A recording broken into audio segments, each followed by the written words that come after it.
I want to do a podcast about films. I don't think anyone will listen, mate. Ah, fuck it, should we do it anyway? Ah, yeah, go on then. Okay.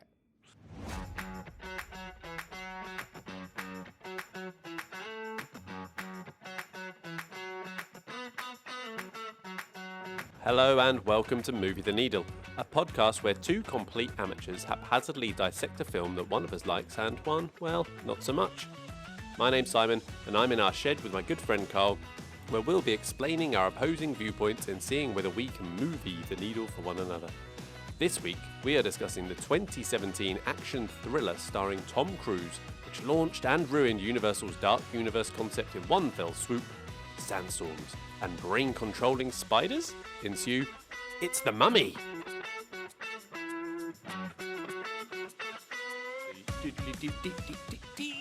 Yeah, it's off.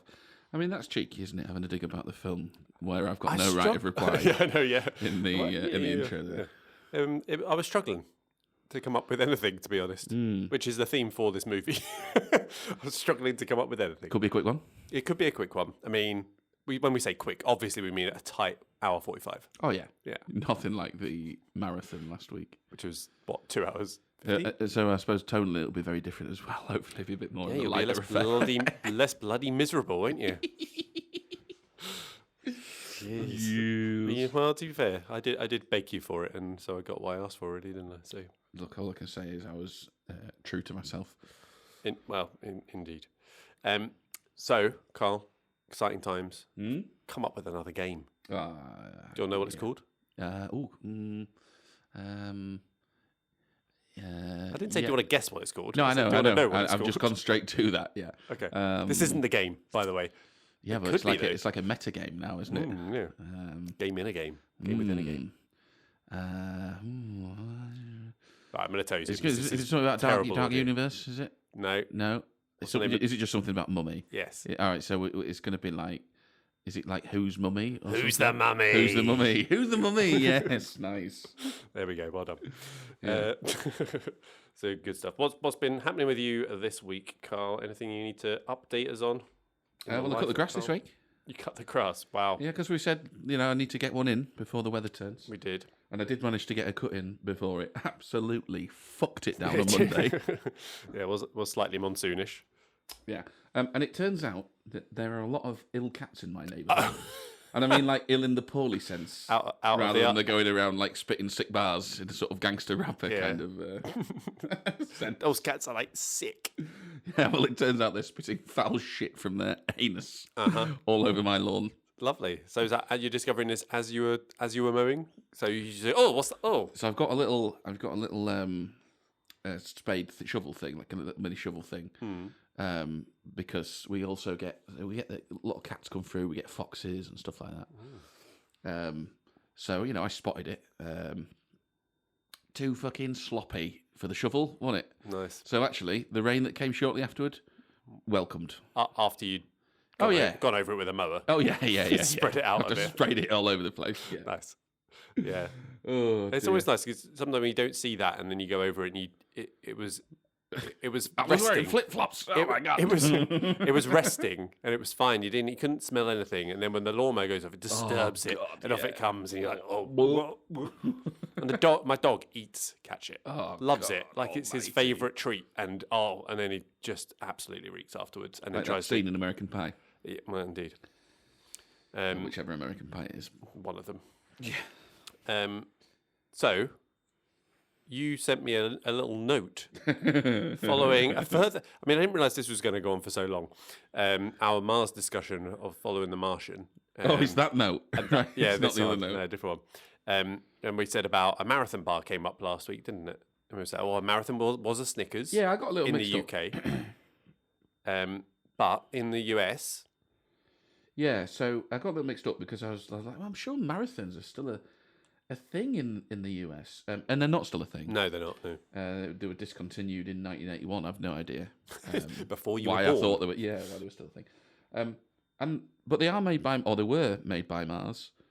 But a marathon in the US is more like a curly whirly. Yeah, and I think it was supposed to be like the length of it, and how long it took you to get through was the marathon. Was a marathon.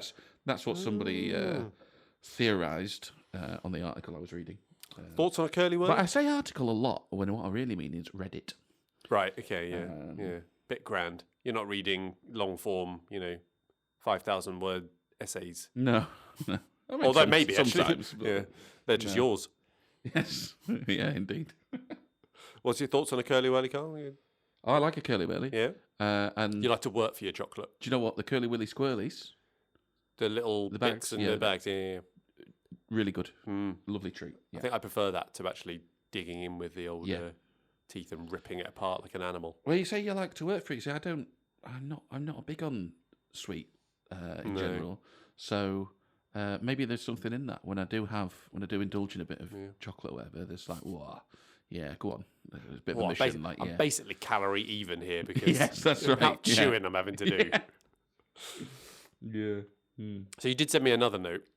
Yes. Do you want to go into more detail? Because I've got a feeling I know what it's about, but Not fucking mums. yes, quite. And just to clarify, Yeah, I don't mean fucking mums. I mean fucking mums. yeah, indeed, that helped. Thanks. Yeah. Clear as mud. The fucking mums. There we go. The There we fucking go. mums. Yeah, The fucking mums. but this isn't the mums who are fucking either, though. Just to be clear. No, I mean there might be, but if some of them, so I guess there's two groups. There's the fucking mums and there's the fucking mums. Yeah. The school run, right? You could be forgiven for thinking that the school run isn't an extremely functional, time-boxed event. Right? Sure. Get in, get out. There's literally a clock. The school gates They have a 10-minute window. only open Yeah. at a certain point, and then they close. Yeah. Right. And after that, you're late. You don't want that. You don't want that. No, you're saving that for your holidays. Exactly. Saving those unauthorised absences for your out of term time holidays. Right. So this morning, I needed to speak to the teacher. Mm-hmm. Now I've got the school run down to pretty fine art because I like to avoid the fucking mums. Mm-hmm. So I'm going to get there. We've 1 got minute to. Yeah, we've got it down really well. And do you know what the funny thing about it is as well? Is it sort of doesn't matter what time we set off. We've just always managed to judge our pace right. Yeah. So I get there. I need to speak to the teacher, so I'm stood there, holding my daughter's hand, waiting to speak to the teacher. There's one mum left, right? There's no one else around, and she's speaking to the teacher. Mm-hmm. Fine. But the core of what she was saying, absolutely fine. She was talking about her own child and information the teacher needed to know. The problem was that was only making up about 20% of the content of what she was saying, and she kept fucking going off on tangent. It was like listening to this fucking podcast, right? There was a tight 2 minutes in there, and she'd gone on for 10.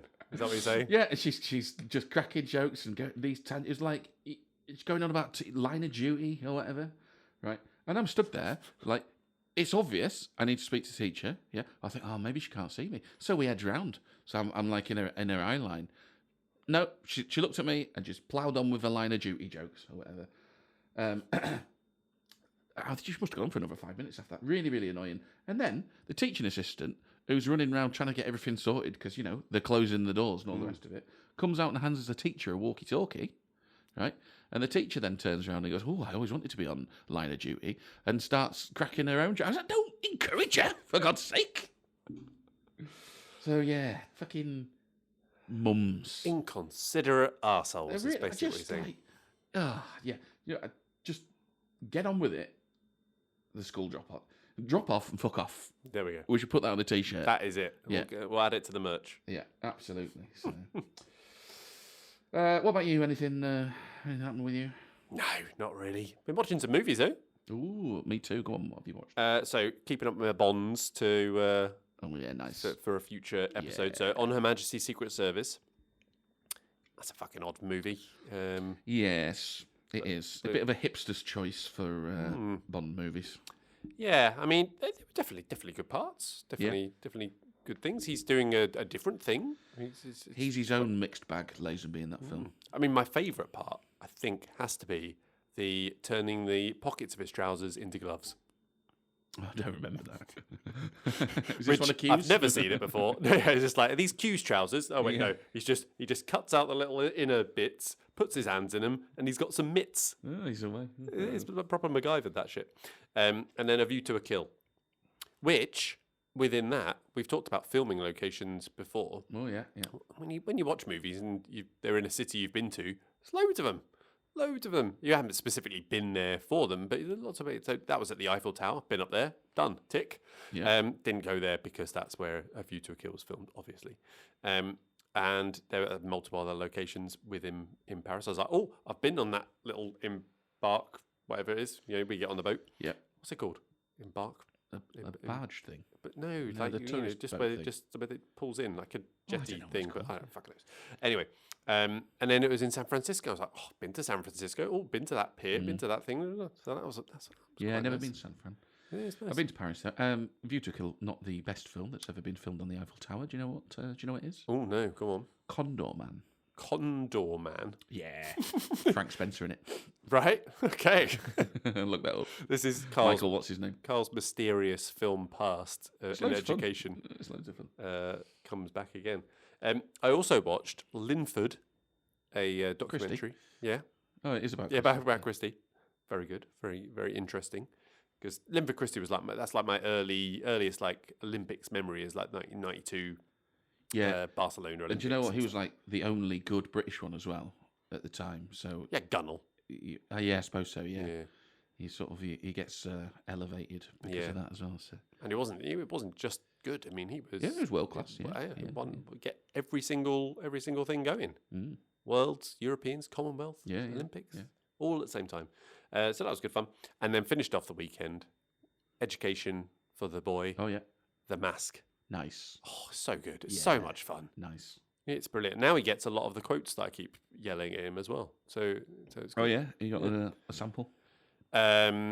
Well, that touched him, meatball. Yes, a classic. Yeah.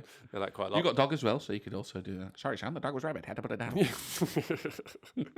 It's just also good. Yeah.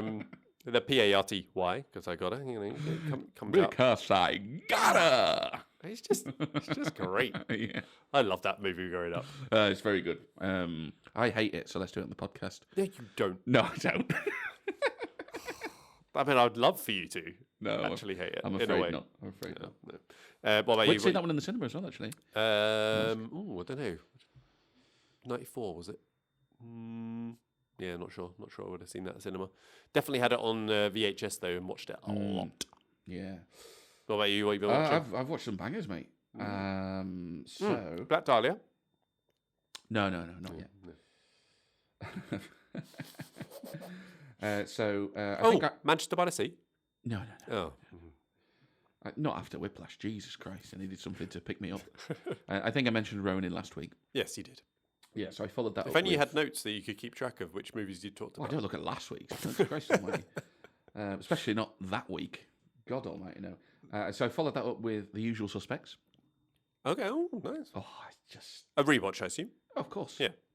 It's really good, The Usual Suspects. I've not seen it for a very long time. It's really Is good. it not ruined by knowing? No, No? not at all. The plot is just... It's just... Do you know what it is? It's a really well-made film. Mhm. So there's plenty to... You just keep enjoying over and over. That's Soderbergh. Soderbergh? That's what, sorry? Steven Soderbergh, is it? Oh, I don't know, actually. Usual Suspects? Yeah, I I don't don't know. That's just come from my back of my brain, so it might not be right. You carry on. Yeah, I'll, so watch that. Love the plot, love the twist. There's a bit of snobbery about the twist. I see people when I was reading the reviews of it going like, "Oh, the twist is so obvious." It's like, so what? It's really good. I don't think I saw it coming.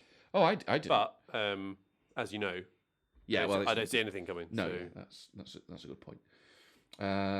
Then I watched The Hustler. Bryan Singer, not Steven Soderbergh. I always get those two confused. I don't know why, but yeah, it's Bryan Singer. Carry on. Sorry. Didn't Bryan Singer go on to do some comic book stuff? X-Men, yeah, X-Men Yeah, 2. Yeah, yeah. he did that, yeah. Yeah, so The Hustler. Have you seen that? The Hustler. Paul Newman. Oh, yeah. Fast Eddie. That's Eddie great. Felsen. You must have seen that before. Oh, yeah, these are all Yeah, these are all rewatches. rewatches. Yeah. I mean, Carl, I'm not being funny. Mm. There's a lot of shit you haven't watched yet. Come on. Yeah. Like, save your rewatches for movies we need to watch for the podcast. Watch some new films to maybe, I don't know, broaden that pool of movies we could talk about. Come on. I think that's on you, isn't it, really? Because it's films I like that you don't like we're scrabbling around for. Yeah, but still, just any is good. Yeah. But anyway, yeah, the Hustler is great. Yeah, so, I mean, what a star Paul Newman is. We've talked about his fuckability before. Yeah. I think I wrote in my review, I was like, imagine being able to resist those big sad eyes. What's that like? So I don't know. No, I couldn't tell you. Yeah, bleaker than I remember The Hustler, but really good. Then I followed that up with The Colour of Money. All right. Have you seen Going that? on a theme? No, not seen that. Well, that's the Tom Cruise one, isn't it? No.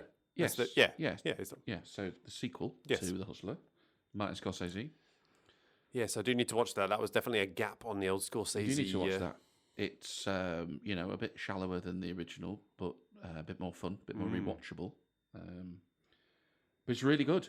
I don't want to say it's peak Scorsese because he's still got like Goodfellas to come and stuff. Yeah. But it's definitely closer to his peak than what we get today, where he's hunched double sucking his own cock. But it's a really well put together film again. You've got that amazing chemistry between Cruise and Daddy Newman. Really, really good fun. Liked it a lot. Yeah, I think that is it for my. So complete rewatches. No, nothing new for you. Nothing new. I mean, there's nothing new for me either, apart from Linford, to be fair. But at least some of them were for the podcast, at least. So right. Servicing. So I've got a couple of quick things. Corrections. No. Apologies. No, nothing. Clarifications.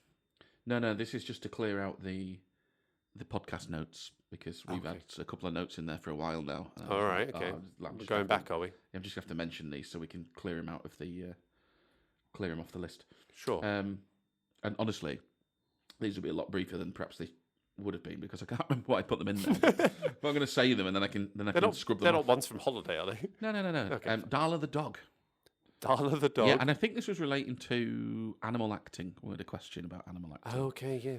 And Darla the dog popped up, and I was like, "Oh, that's interesting." Can't remember what was interesting about Darla the dog because I looked at her filmography, and I've only seen Batman Returns on there, and I don't remember a dog in that. No, me neither. Remember a cat. So yeah, Darla the dog. Don't know. I'll knock it off the list now. And then I have got another opportunity to stoke up the fire between Star Wars fans and you, Simon. Ooh.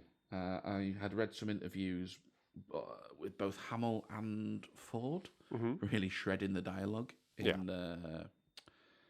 Star Wars. And actually, I also read an interview with Lucas himself, basically saying, there's a reason I didn't direct the subsequent ones. Yeah. He sort of admits where his strengths lay and whatnot. He's good with the story. Yeah. He's All big, this is big to picture. say, you were right. Star Wars fans, settle down. Yeah, there we go. Now I can delete that note. Good stuff. And I'm hoping to take you on a little date next week, aren't we? To maybe go see Empire Strikes Back and Well, you need to continue your Star Wars education. fucking get your arse in gear and tell me which day. It's good. Tuesday. Let's go. Okay, right. And then we can record on Wednesday. All This right, is well, not good pod material. Sorry. Just sorting out our social lives at the same That's a time. bit of admin. We'll book those after this then. Do you have any apologies or anything like that that's come up? No. No, me neither. Okay. You know what time it is, Scott?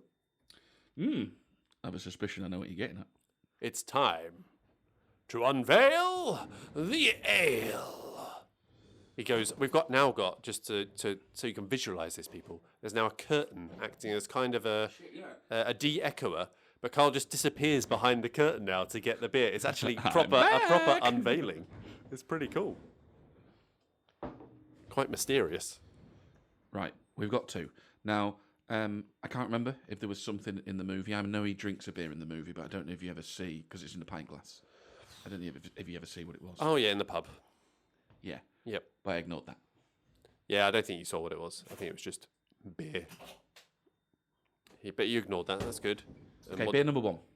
All right. Oh, beer number one. I like the sound of this. Well, it's number one because they were 4 for the price of 3. So, as ever, slave to the offer. Be rude not to. No, I'd be literally losing money if I didn't buy more beer. Literally.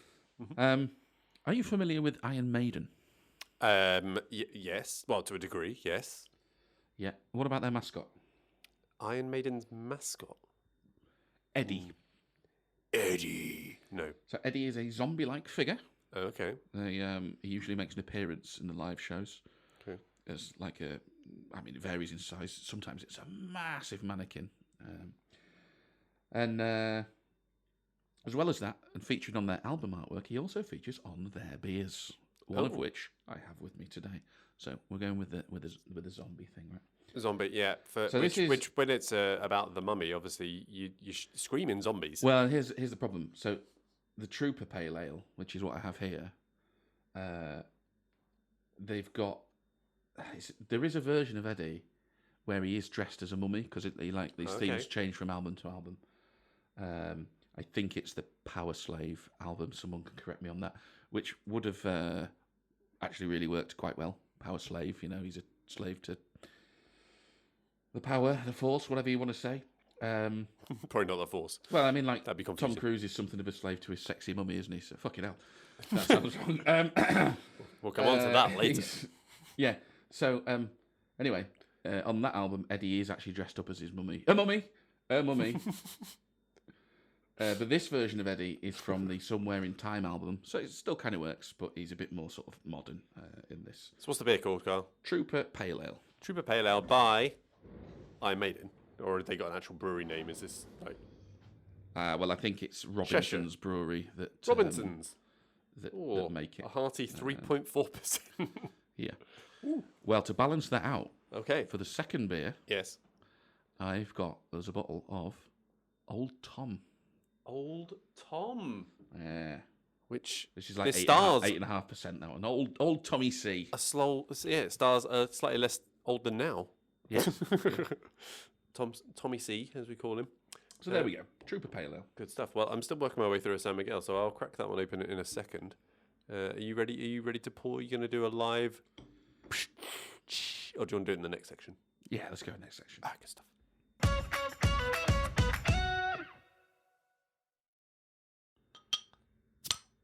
Oh, that was quite a quiet one. Ooh, it smells quite nice. Ooh. Oh, we just opened the beer, by the way, in case anyone's confused as to what the fuck's Not your fly. On. Yeah. Not yet. That's after the podcast. Yeah. Come on, we need to reward ourselves. Said that? Ooh, it smells quite nice. No. Anyway, the film. Simon, for God's sake, you've got to wash more than once a week. Yeah, I work from home. No one ever knows. Okay, the film. We're talking about The Mummy, the 2017 version, not the 1999 version. So, before we get to that, though, reminder of our ratings. A simple 5-point scale. You either really don't like it, you don't like it, you're ambivalent, you like it, or you really like it. Now, Carl, where are you on the scale, Carl? Listen, I'm not some sort of pervert. I like this film. Let's not get carried away. If you'd said you really like it, I would have. Come on now. Okay, well, I don't like this. Not that sort of pervert. No, I don't like this movie. Carl, why do you like it? And I'm genuinely intrigued. So, horror isn't really my thing. Well, that's good. Yeah. Well, there's definitely a thread of horror in this. Although horror is quite a broad term. Actually, I saw a really good review on Letterboxd, or a really good observation on a Letterboxd review of a different film by a listener of this pod. He knows who he is. And he was bemoaning how gore gets lumped in with horror. And honestly, I think I'm guilty of making that association. Yeah, same too. actually. Yeah. So, when I'm quite dismissive of saying, well, horror. Don't like horror. Made me think that I probably would like quite a bit of horror, but the good stuff anyway. Because I think there's no question that this has got a bit of a horror element to it. And I've not usually got a lot of time for zombies, which crop up here. But anything with the whiff of ancient Egypt, I'm quite into. This is very much a whiff. Well, exactly, right. So, it's got a quite a... all that fantasy stuff has got it's quite a romantic notion, the ancient Egypt. I don't know why, but it really... No, I agree. Really hits with me. So yeah, that bumps things up in the interested stakes straight off the bat. I'm ready to give it the time of the day, just purely on the basis of that. And after that, mate, I've been Tom Cruised. That's it. It's the big TC, and this is TC in his goofy fun action hero guise. I'm thinking of the sort of personality he brings in: American Made, Night and Day. Have you seen Night and Day? I mean, yeah, all of these could be on our podcast for future episodes. I'm there for it. I think they're both really fun films. So yeah, I'm all over that aspect of it. Fun. All right. Why I don't like it is it's just a really, really unmemorable movie. And you can have unmemorable movies that are fun, but this I didn't find very fun. Now, there are zombies in it. I don't know why there are zombies in it, but there are zombies in this, as you mentioned. Its tone is so confused. There's I think plot and story is pushing it a little bit, but the plot and the story that doesn't really make a lot of sense to me. Now, you could very well explain it to me, and I can go, oh, well, that makes perfect sense now. And I say, all that could be forgiven if it was a lot of fun or scary. You know, if we're talking about horror, like actual some tension and scares. But I didn't really get any of that, and it's generally not there. So really struggled to, and I did struggle to figure out exactly why it wasn't coming together. Because you kind of think, you kind of got all the pieces here. As you say, you got Tom Cruise. He can do this kind of thing in his sleep. You've got your ancient Egypt. You've got your mummy. You got something to lean back on here. Should be a. I was going to say an open goal. I was going to say should be an own goal. That would have made no sense. Should be an open goal, but don't know. Not for me, Clive. You're in a bad mood when you watch this, Simon. No, really not. And I wasn't pissed or tired either, which is sometimes the other reason. Pissed or tired? What do you mean? They're the same thing. Oh yeah, true. Yeah, I wasn't tired or tired. Yes. Thank you.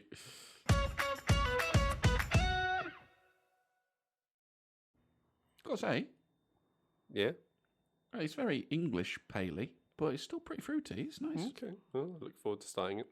Anyway, let's move on to the cast, as we're now apparently starting each section with Carl's beer notes. Hey.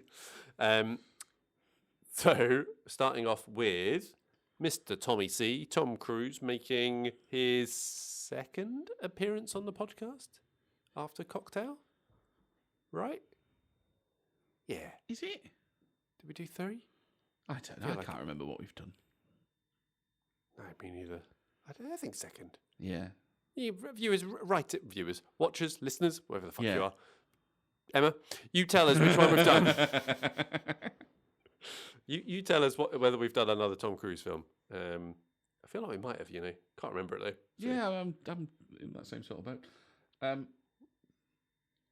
So, I know that he does have a couple of different modes, Tom Cruise. And maybe it goes more with the times, I don't know. This one is definitely playing a bit more goofier. But, in reality, they're not that different because he just brings Tom Cruise. And it's weird, right? Because you can never level at him that he's not believable in whatever role he's playing. Because how can Tom Cruise not be believable when he's playing Tom Cruise? And he does play every role as Tom Cruise. And he's just Tom Cruise. He's great. Yeah. He is the epitome of movie star. He really is. He is, and we've definitely said that before. He definitely is the epitome of movie star.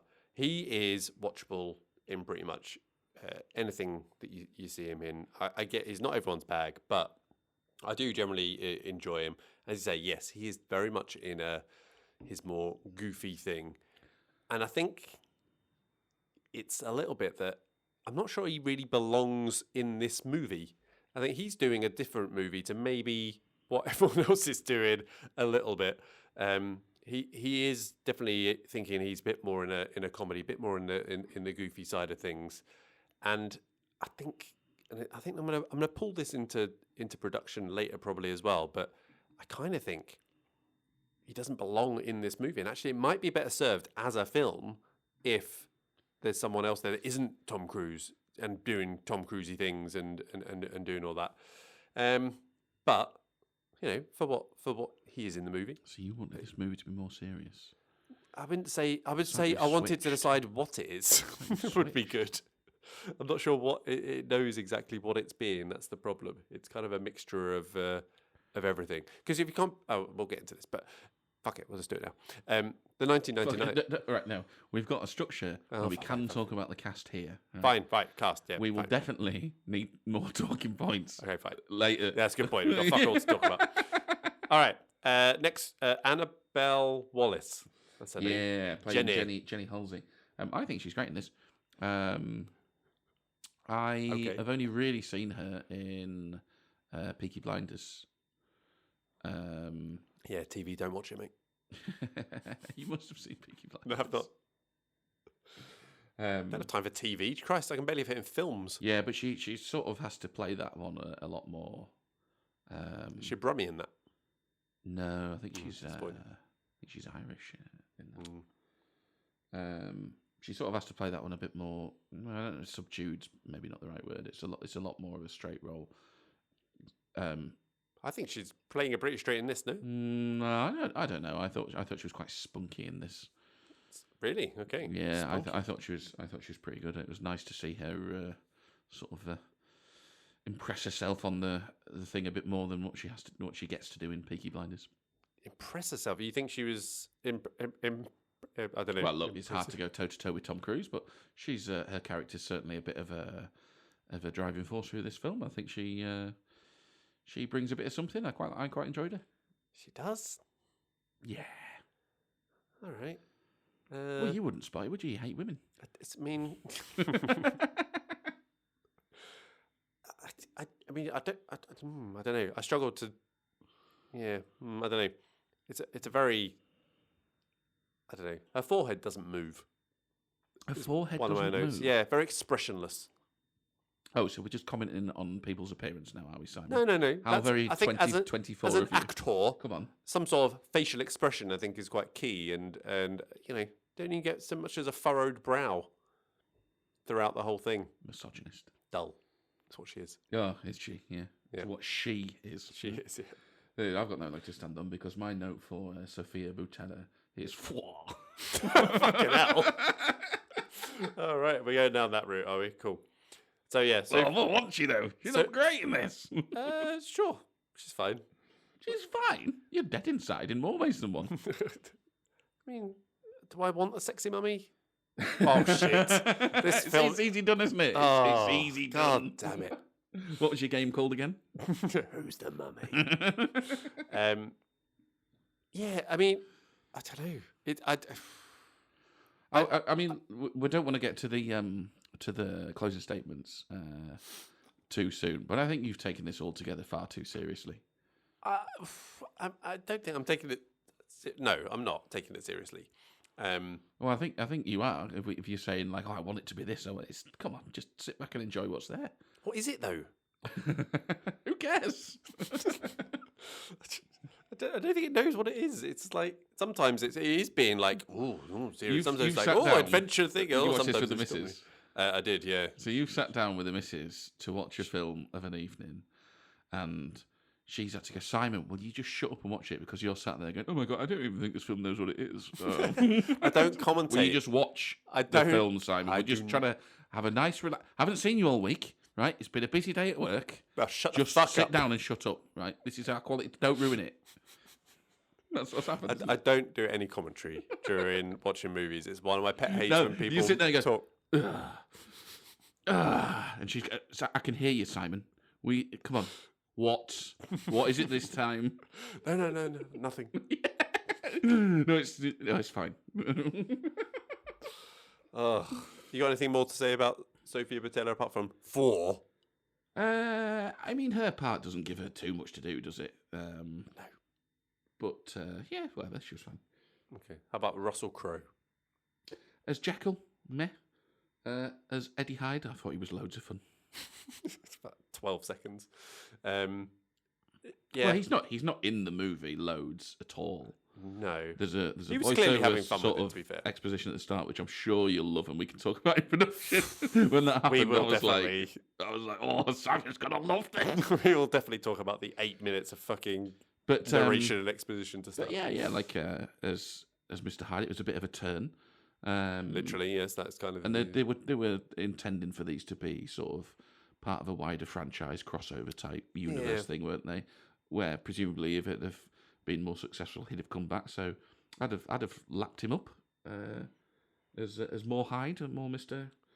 Hyde. I thought he was actually decent. I think a lot of people have slagged off him in this, and I think actually very enjoyable. Russell Crowe delivers. I like him. Yeah. Would you say he was older, younger, or the same age as Tom Cruise? I would guess he's slightly younger. Yeah. Yeah, it's funny in the movie, but he's just like, "Oh, you're a younger man." Yeah, It's just like 2 years older than you, Yeah. but fine. But no, he was pretty fun, to be fair. Yeah. I did quite like him. That's one of the reading a lot of critiquing for this, and that was not one of them that I agreed with. What about Jake Johnson, Sergeant Vale? I like Jake Johnson. I like Jake Johnson as well. He's only fine in this, and it's kind of funny. You are saying that Tom Cruise belongs in a different film because I actually thought Jake Johnson feels more out of place in this film because he plays an annoying idiot in a lot of stuff, right? Mm-hmm. He's very good at it. He's very good in like Tag. Yeah. I mean, he's only got a very small part in Jurassic World, and it's not quite as brash idiot, but it's there, and he's like, delivery's good, dry, sort of, whatever. He's also in a film I like quite a lot, Drinking Buddies, and that's very much a straight, very sensitive role. He's great in that. Here, he's all right, but actually, I thought he was the one I couldn't quite put my finger on it. It's like, oh, you feel a bit miscast here. And maybe it's just because I thought Tom Cruise was funnier. Jake Johnson's character, Vale, is it? Yeah. He's the designated light relief, clearly, because that's what you get him in for. Uh-huh. But actually, I ended up thinking, Tom Cruise is funnier here. So is it, and I think you're right there, that actually this is, if Tom Cruise is playing this straighter, then he's the comic relief and the foil for him. Yeah. You think of I'm going back to the 1999 Mummy with, I've forgotten his name Brendan now. Fraser. No, but the comic relief British guy, Hannah. Oh, John Hannah, yeah. John Hannah. Kind of that sort of thing, right? McCallum. What? Isn't McCallum the one where he played what's the guy who cuts up dead bodies? What? Works in a morgue. What's the guy? I can't remember the word.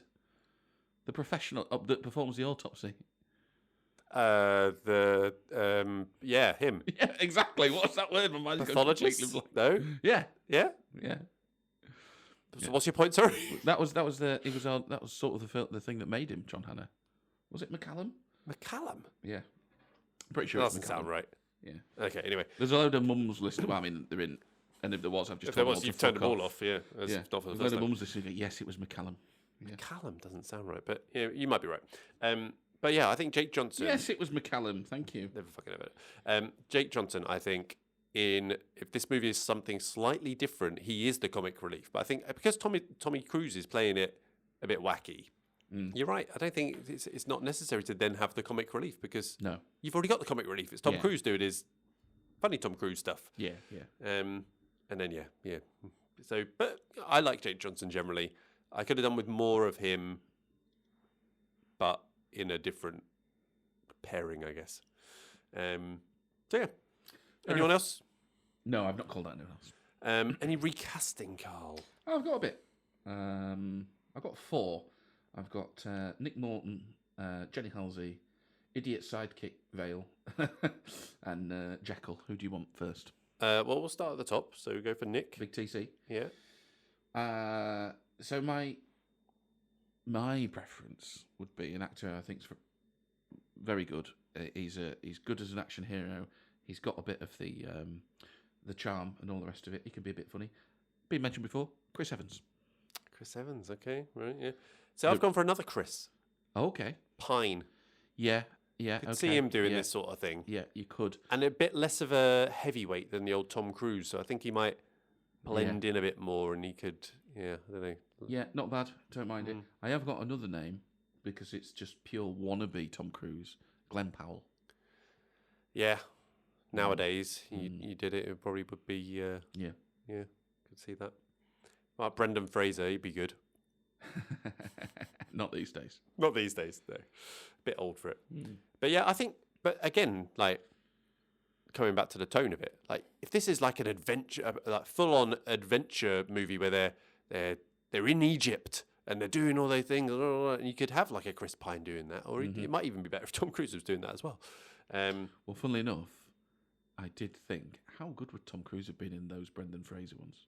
Yeah. Not that Brendan Fraser wasn't great in those, by the way, he was. Brilliant. But Tom Cruise could definitely have slotted right into those movies tonally. They'd have been cool, Tom Cruise in.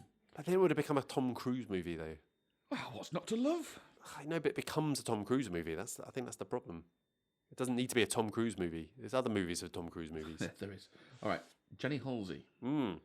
Emily Blunt. Yeah, definitely. Unironically, she would be great at it. Yeah, Yeah. True. I agree. And because particularly pair with Cruise, right?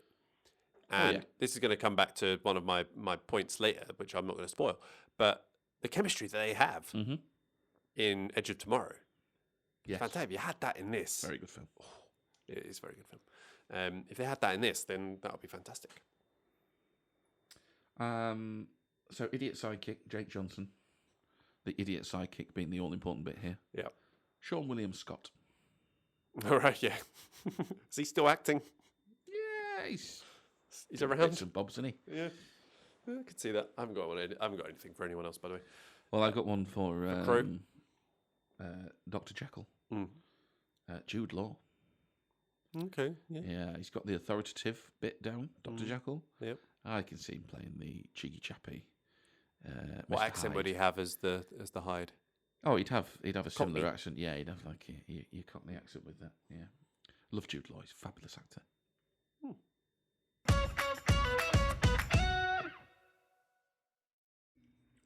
Okay, let's move on to production. So this is directed by Alex Kurtzman. Never heard of him. Well, it's only his second movie he's directed. Some of the stuff he has written, though, because he is primarily a writer, who's one of those writers that decides he wants to try and direct. And there we go, stick to writing. But some stuff he's written has been pretty fun, right? So he's done the Star Trek reboot movies, which you won't have seen. No, Yeah. not seen. But they are good fun. The Island, Ewan McGregor, Scarlett Johansson. Oh, he wrote that. He No, did- yeah, Ewan he wrote- McGregor, Scarlett Johansson. Yeah, The Island. Yeah. No, I'm getting mixed up with The Beach. No, You said no, Ewan McGregor. that's Leonardo DiCaprio. Yeah, Ewan McGregor even in that. Oh, I'm getting mixed up No, with Robert I don't Carlyle. think The other Scots person. No, never seen it. No. Have you seen the Fringe TV series? No. Cool. But all of those really good fun, and yeah. So I don't know. I was struggling a little bit with this because he was also got a writing credit on this, but it does seem more in line with some of his other stuff that he's written. Maybe so, like Transformers. Seen that? Yes, the first one. Yes. So he wrote the first one, and Cowboys and Aliens. Yes. Yeah. Don't mind that. Really? Yeah, it's fun. Cool. So I think this is more in line with Transformers and Cowboys and Aliens than maybe those other ones which I actually enjoyed. But Hang on, you actually enjoyed them, but you just looked at me like dog dirt when I said I enjoyed. no, Cowboys and not Aliens. Transformers. No, it's more in line with Transformers and Cowboys and Aliens, which I did not enjoy, and Star Trek reboot movies. I did enjoy. Oh, It's more in line with those and The Island and Fringe TV. Oh, he's on number 2. What's this one, Carl? Old Tom. Oh, he told us already. Sorry. Oh, also Robinson's Brewery. Small bottle. Is it small bottle? or just 330 far away? mils. 330 mils. Yeah, small or far away. Yeah. Oh, Ted. So I was trying to, as I said at the start, trying to figure out a little bit of why this didn't feel right to me, this movie. I did a bit of a digging into the old production credits for the writers and stuff to see if I could figure out why it felt so, I don't know, disconnected, confused. So 3 writers of the screenplay, not general collaborators that I'm aware of, so not people that like usually work together to come together for a script. So David Cope, I don't know if you say it, Koepp, Coop, Don't know. Coop.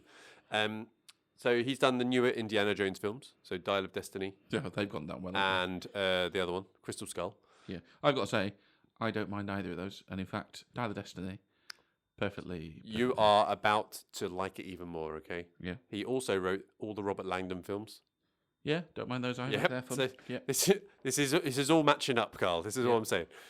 Well, for different reasons, I should say, because the Indiana Jones ones, like, I'm not going to you know the criticism that came out about those two.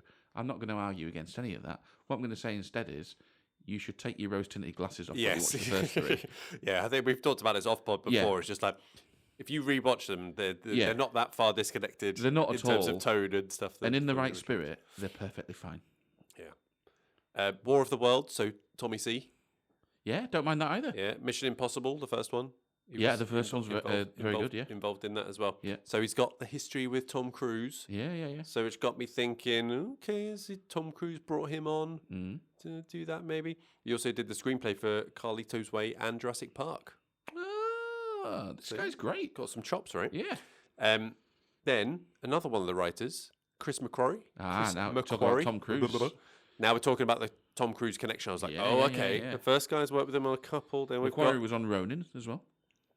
He's done a lot. I mean, he's done a lot of good stuff, Yeah. to be fair. But he's basically been Cruise's personal writer since 2008. What a partnership. Yeah. So Edge of Tomorrow. Yes. Obviously, all the Mission Impossibles of the last Top Gun Maverick. Yeah. All good and solid. Oh, yeah. All Tom Cruisey. Yeah. And then Dylan Kussman is also a writer. Never fucking heard of him. That's because he's a fucking actor.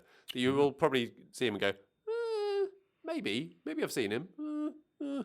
But he's very, very supporting backgroundy character kind of thing. Who was in Jack Reacher with Tom Cruise. Tom Cruise, yeah. So it got me to thinking a little bit, maybe. Is there a bit of a Cruise connection here that Tom Cruise has brought in a team of everyone that he's kind of worked with before and gone, cruisify this for me? I don't know. There's also 3 story by credits as well. So that's 3 writers of the screenplay and 3 people who have written just the story. Which, for the story, I guess that's just the general, like, what am I trying to say? The general thing. I mean, we don't know. Overarching story. That's what I'm guessing at. But like George Lucas is only credited with story on episodes 5 and 6. Not even screenplay. But his fingerprints are obviously still all over that. So I think there are levels as to how much your story gets changed when it becomes a screenplay. Yeah. I want this to happen. I want this to happen. Yeah. I should go like this. Yeah. Now make it so. Yeah. Yeah. So John Spates, he was a thing. So he's co-written Dune Part 1 and Part 2 screenplay. So he can write. That sounds shite. But I mean, it's his story, so I don't know. But yeah, fuck's sake. Kurtzman, he got story credit, and Jenny Lumet, never heard of her, but she's on there as well. Yeah. Go on, we're really scrabbling for content, aren't we? We're talking so much about writers. But I guess my point is, right, in a long and winding way that this is, it's a combination. Is this a combination of Cruise bringing on all his cronies to crucify an existing story which was there? Or is it just a classic too many cooks, no singular vision studio coming in to try and just give loads of different perspectives to try and... Well, I don't think the latter is very uncommon at all. Definitely not uncommon, no. Yeah. I don't know. I mean, if that is the case, I'm kind of here for it because I think it's a fun film. And I do think, by and large, Tom Cruise makes a lot of fun films. So, yeah, I'm sort of here for it. Is that entirely consistent with your point about you don't know what this film is? Because you've just spent a long time saying, they've crucified it. It's a Tom Cruise film, which would suggest it's sort of...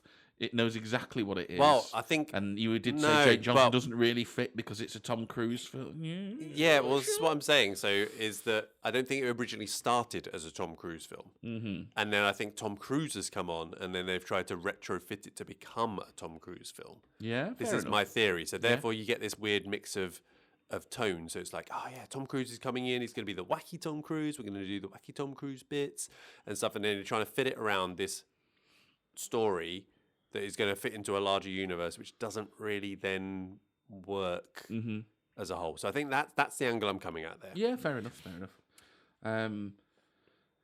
We'll say this in plot as well. I'm not going to try to tell you this is a really good film. That's not why I like this film. You can say you liked it, yeah? That's not why I like this film. So the only riposte I've got to that sort of stuff is you're just thinking too hard, mate. Take your missus's advice. Shut up, sit down, stop pointing at the telly, stop pacing, and enjoy the bloody film. I mean, a genuine thing of it, and I mentioned it, I said unmemorable. I genuinely couldn't remember this movie a week after watching it, to the point where I had to watch clips on YouTube to actually go, wait, hold on, what happened? Look, I'm not even a million miles away from that myself. When we do our notes. Oh, best scene, best quote, that sort of thing. You know, Yeah. it's not the first time this has happened with one of the films we've talked about. But yeah, I know completely where you're coming from. But it's the same thing. It's just like it's just a bit of a sit down in front of the telly and kill a couple of hours movie, and it's kind of fun doing it. Don't you don't have to remember it. You know, it doesn't have to leave some sort of indelible mark on you. I think a week later you should be able to at least remember like the general story of what happened at the end. Well, there's a I was mummy. genuinely at the end going like, wait, what happened at the end? How did he? What happened? Yeah. Well, how did he? Anyway, Yeah, fair enough. Can we get to the exposition that opens the film? The Russell Crowe narration, right? It's a really long part of the opening bit and it's the only bit that's set in Egypt. I mean, it's a bad production decision. It's a It really is, isn't it? bad production decision. Why can't you get on with like the movie and then? As soon as it starts as a figure that voiceover, I thought Simon's going to love this. When it then becomes he's there, Yeah. but he's talking to himself, Yes. right? And it's no, they should have left it as they've compounded it matters here. They should have left it as a voiceover. Yeah. Why is he even? And obviously I've seen it before, but I couldn't remember loads like every sort of step. I was like, I'm pretty sure we're not going to see him again for ages. Yeah. Why is he here? He appears at the start. Yeah. It was very much. And then he rocks up We've- and then you're like, oh, We've got Russell Crowe. We should. yes. put him Yeah. here. What are we going to do? What are we going to do on screen while he's giving this voiceover? Oh, we'll just show him. We'll just put him in here. Yeah. Will it He's seem present. weird? Nah, don't worry about it. Yeah, it's not a good decision. I knew you'd love it. So it's not just the Russell Crowe narration exposition thing as well. You also have the news report exposition as well. Classic. Well, look, classic trope. this film is a procession of something happens, exposition. Something happens, exposition. Something happens. Exposition. It's very much set pieces stitched What? together. Exposition. Something happens. Exposition. Something happens. It's very much set pieces stitched together with exposition scenes. Yeah. Yes. And again, I'm not going to tell you this is a good movie. It's just, switch your brain off, have a laugh. It's fine. Don't know. Dull. But yeah, I think I much would have preferred it if they'd, I don't know, started with the movie and then you explained some of the history through, I don't know, dialogue. And if you need to, a bit of exposition hidden in between there, or the old, get Crowe to when he first appears, right? Yeah. And he can start to explain it there and give the whole story. Well, I don't mind the idea of putting Crowe in here. I think when we talk about plot, I think it's arguably important to introduce him at this point and sort of have you wondering, oh, who's this guy? They should have just done a better job with it. Yeah. Like, they should have given him a better reason for being alone in a room talking to himself. What room was he in? Then was he some? I don't know Is if that it, where if the- it even really bottomed that out, right? He was just... It was solely to introduce him, and there's this guy, shadowy figure that's interested in sort who of people tombs follow. and stuff like that. So I don't know if they even necessarily go into what he's in. Again, just not a well executed bit of exposition at all. So, what did you make of the action scenes? Okay, so there's obviously quite a bit of CGI in this film, but there is also a lot of practical stuff going on. So anything with the, he starts out as a soldier, anything that sort of thing, I thought was all pretty good. That was all practical effects. I thought it was quite good. Real explosions, all the rest of it. The 0G bit in the plane, fantastic, really good. Just on that, He is. have you seen the trailer that was accidentally released in IMAX cinemas that didn't have any sound effects or music?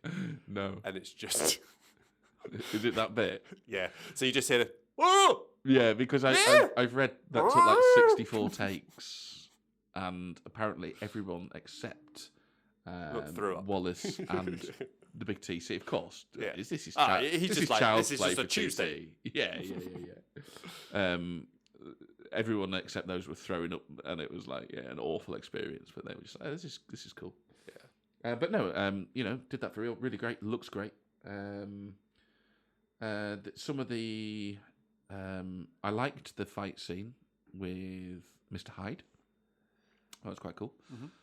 Some of the stuff in the sort of the chase bit where it does go a bit zombie thing some of that's good. I have issues with the whole CGI zombies bit chase, all that. Yeah. But yeah, When a by bit, and large, they were pretty decent. Yeah, it went a bit I Am Legend, didn't it, with the Yeah, zombies? I do. Have And they also issues couldn't there. really decide what their zombies were. Are they the slow-moving thingy zombie? Are they the fast That's swarmy right, they're not zombies? respecting zombie law at all. No. The I mean, nerds why everywhere are are there going, zombies "Oh my at God." all? Yeah. Does the mummy do And then zombies? once again, he's sat there usually? going, Simon, it doesn't matter what type of zombies they are. Like, why do you don't even like horror? Why do you care about this? Just, I like I've told you, consistency. sit down, right? So yeah, my next note was shit zombies. Other thing, this was just a sidebar thought. So you know the bit where she likes the mummy summons the big sandstorm in London, right? Smashes all the windows. Oh, yeah. Sand everywhere. Do you ever think about if this was real life? Like, what would be the aftermath of such an event where just this mysterious sand came everywhere, all windows smashed. You got sand. Sand gets everywhere, as we know. Yeah. Like, just imagine what life is like in London. What everything ground to a halt. Can you turn the sand into glass and replace all the windows that have just smashed? Can you do that? Is that a thing? I don't know. That would be a good way to do it. I imagine what would happen is everybody would go, "Oh my God, this catastrophic event that's absolutely life-changing. We're going to need to adapt to it." And then in a week's time, everybody would carry on as normal and pretend like it never happened, without modifying their behaviour a single fucking iota. I mean, you're basing that on no experience whatsoever, Carl. yeah. And I bet we're still feeling the financial effects of it as well. There you go. Have you got anything production-y that you want to talk about? Yeah, so, I mean, a couple of things. So, yeah, look, we'll talk about the third act when we get to plot. Overall, though, this is a fairly breezy film. Comes in at 1 hour 51, 1 hour 45 by the time you take out the credits. And I thought it was ticking along quite nicely until the problem that we'll discuss. And I quite liked, again, I sort of don't agree that this film doesn't know what it is tonally, because most of the exchanges throughout were very much in line with that sort of, we're going for something a bit more lighthearted and breezy. There's the bit, Nick's essentially pretending that, I don't know, he's having these visions and he's talking about, like, what are you talking about? Angered the gods? Nah, I don't, it's nothing. And then obviously it goes too far. Something happens and he's like, okay, you were right, we have angered the gods. Like, wait, what? I saw her, the chick in the box. Alamet, yeah, that one. Nick, he said I'm cursed. Who said? Vale. Vale? The coffin we found. Sarcophagus? Whatever. There was writing on it. Hieroglyphics. And then I think the line is something like, with respect, I'm not in the mood for your archaeological jargon right now. But there's loads of those little punchy exchanges where he's going back and forth. There's another one later where it's with, I think this is in the third act, but still, tonally, it's consistent. He's going like, the evil, whatever, you're going to have to die and all the rest of it. Otherwise, everything's going to go wrong. It's just like, I'm just so not here for that. We need to come up with another plan. And again, it's very much like light-hearted and he's not leaning into the gravity of any of this. No. Yeah. But it's consistent all the way through because it's a bit of fun. So I'm not sure I agree when you go, well, this sort of doesn't know what it is tonally. Story plot problems, yeah, maybe. Yeah. But tonally, I think it kind of knows. And I'm happy with it. That's kind of the thing I enjoyed about it. You just mentioned a few things there. I don't remember any of them.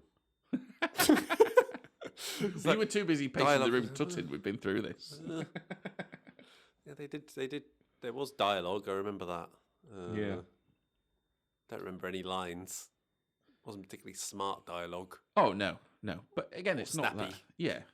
I think it was kind of snappy. Whether you think it was smart or not is another thing. And I don't think I would argue that it was either. But no, there we go. Do you want to play a game? I'd love to play a game. Play Who's the Mummy? Yeah. All right, good stuff. So, format. Like Mr. Hyde there. You could do that about Mr. Hyde. Yeah, kind of Australian Cockney version. Hey, listen, it was fine.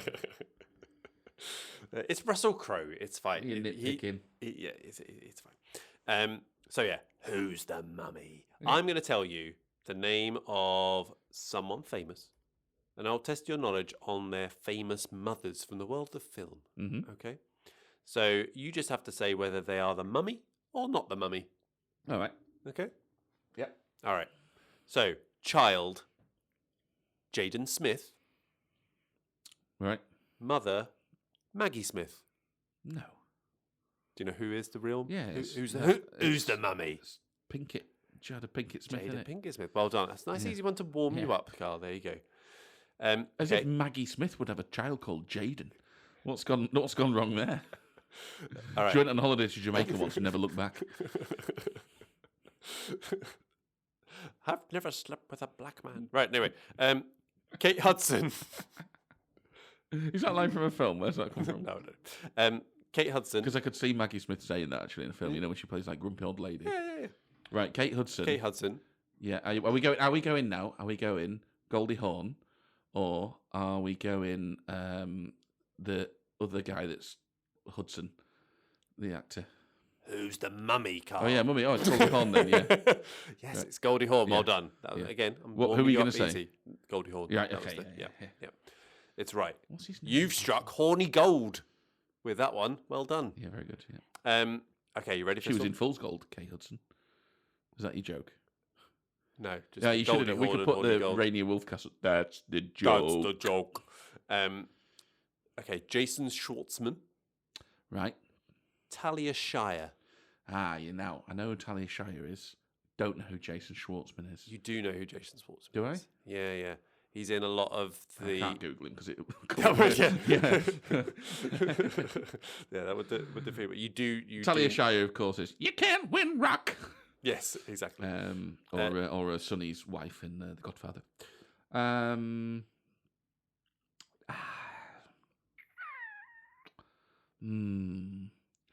Okay, we've had...